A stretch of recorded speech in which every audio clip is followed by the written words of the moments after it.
We're told in Ephesians chapter 2 and verse 10 that we are what God has made us, created in Christ Jesus for good works, which God prepared beforehand to be our way of life.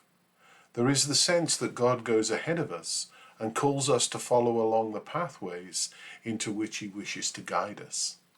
When we consider Moses in the Old Testament, we see that he's the most towering figure in Judaism. But like Abraham, he didn't get off to a great start. In fact, he hardly got started at all before, through no fault of his own, he was in trouble. One of the books of the Bible where the foundational stories of the Jews are told is Exodus. The time gap between it and its predecessor, Genesis, is around about 400 years. The Jewish people, the children of Israel, left the land promised to Abraham because of a famine. They ended up in Egypt because one of Jacob's sons, Joseph, had been sold into slavery there by his brothers.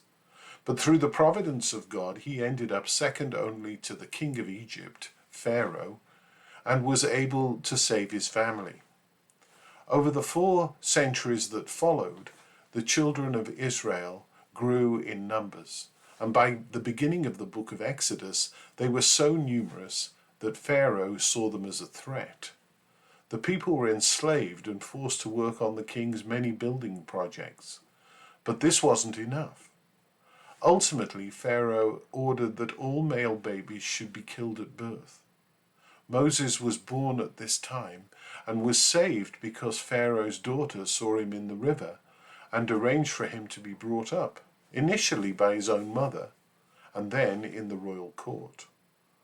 All of this was good news for a young man who would ultimately have to engage with the king and other leaders to persuade them the children of Israel should be freed.